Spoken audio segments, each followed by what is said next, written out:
বিগত অন্তর্বর্তীকালীন সরকারের জন্য সবথেকে খারাপ খবরটা এসেছে আজকে, এবং সেই খারাপ খবরটা তৈরি হয়েছে একটি আইনি নোটিশের মাধ্যমে।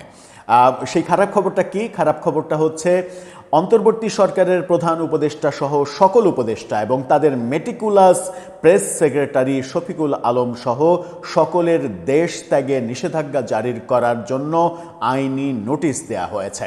হামের টিকা না দেওয়ার কারণে শিশুদের মৃত্যুসহ নানা অভিযোগে তাদেরকে যেন দেশ ত্যাগ করতে দেয়া না হয়, তাদেরকে যেন গ্রেপ্তার করে বিচারের মুখোমুখি করা হয়, এই ব্যাপারে আইনি নোটিশ দেয়া হয়েছে। বিপদেই কি পড়ে যাচ্ছেন প্রফেসর ইউনূস সহ তার টোটাল গ্যাং? চলুন একটু আলোচনা করে দেখি এই ভিডিওতে কি আইনি নোটিশ দেয়া হলো, এর পরিপ্রেক্ষিতে কি ঘটতে পারে। থাকবেন পলিটিক্স টিভির নিয়মিত আয়োজনে।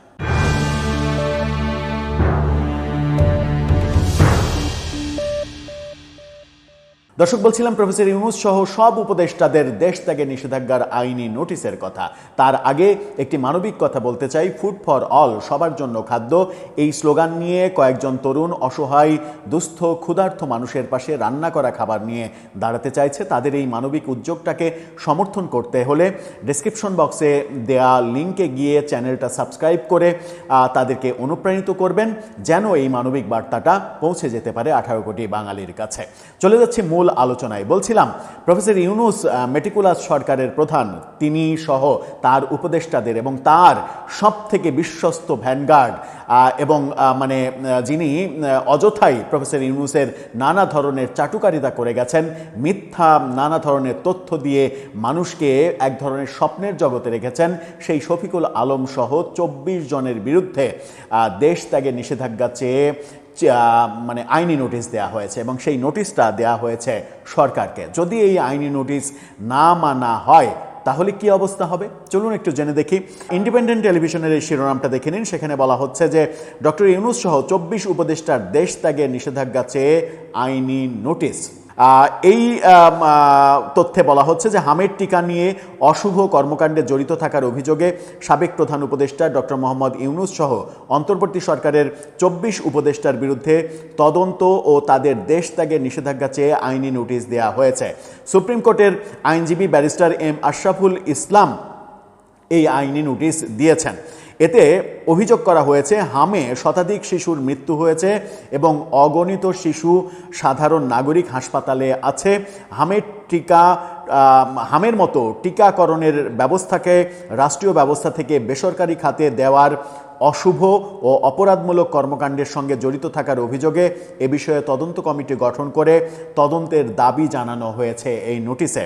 এতে অন্তর্বর্তী সরকারের উপদেষ্টা ছাড়াও সাবেক প্রধান উপদেষ্টার প্রেস সচিব শফিকুল আলমের বিরুদ্ধেও এই নোটিশ দেওয়া হয়েছে। নোটিশটি পাঠানো হয়েছে মন্ত্রিপরিষদ সচিব, স্বাস্থ্য সচিব, স্বরাষ্ট্র সচিব সহ সরকারের সংশ্লিষ্ট মন্ত্রণালয়ের অন্যান্য সচিবদের কাছে।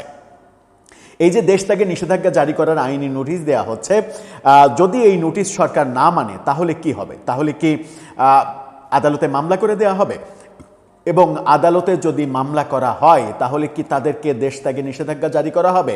বিশেষ করে অন্যদের না হলেও বিশেষ করে প্রফেসর ইউনূস প্রধান উপদেষ্টা, স্বাস্থ্য উপদেষ্টা নূরজাহান বেগম এবং তাদের মেটিকুলাস চিফ প্রেস সেক্রেটারি, তাদেরকে অন্তত দেশ ত্যাগে নিষেধাজ্ঞা জারি করা হবে কিনা এই ব্যাপারগুলো করার জন্য, টিকা বন্ধ করে দেওয়ার জন্য এবং এই সর্বনাশগুলো করে আমেরিকা থেকে বোয়িং কেনার চুক্তি করতে পারছেন তাদের তখন টাকার সংকট হচ্ছে না, কিন্তু শিশুদের টিকা কেনার জন্য টাকার সংকট হচ্ছে, এরকম অজুহাত স্বাস্থ্য উপদেষ্টার ছিল। এরকম তথ্য আমরা একজন সাংবাদিকের ফেসবুক পোস্ট থেকে একেবারে তথ্য প্রমাণ সহ পেয়েছি। এই আইনি নোটিশ যখন দেয়া হয়েছে এই ভদ্রলোকদের বিরুদ্ধে কিংবা ভদ্র মহিলাদের বিরুদ্ধে, তখন সরকারের দুজন খুবই গুরুত্বপূর্ণ ব্যক্তির দুইটা মন্তব্য আপনাদেরকে দেখাতে চাই।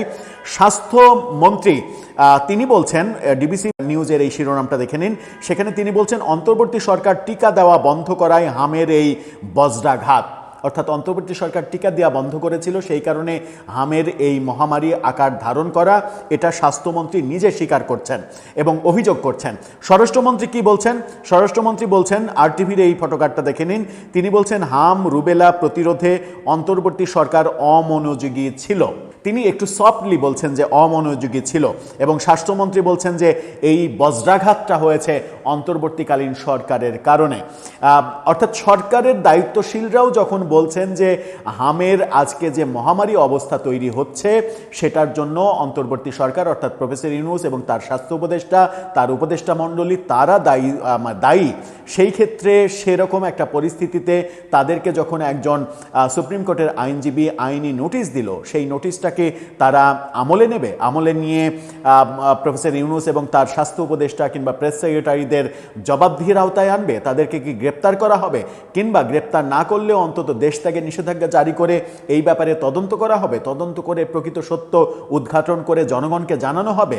যদি তারা দোষী হয়, যদি তারা এই শত শত শিশুর মৃত্যুর জন্য দায়ী হয়, তাহলে কি এটা একটা জেনোসাইড হিসেবে বিবেচনা করা হবে? এবং এই জেনোসাইড হিসেবে যদি বিবেচনা হয় এই শতাধিক শিশুর মৃত্যু, তাহলে কি তাদের অপরাধের বিচার আন্তর্জাতিক অপরাধ ট্রাইব্যুনালে, যেখানে শেখ হাসিনার বিচার তারা শুরু করেছে, সেই ট্রাইব্যুনালে তাদের বিচারও হবে? এই প্রশ্নগুলো সামনে এসে যাচ্ছে। দর্শক, আপনার মতামত এই প্রশ্নগুলোর ব্যাপারে জানিয়ে লিখতে পারেন আমাদের কমেন্ট বক্সে।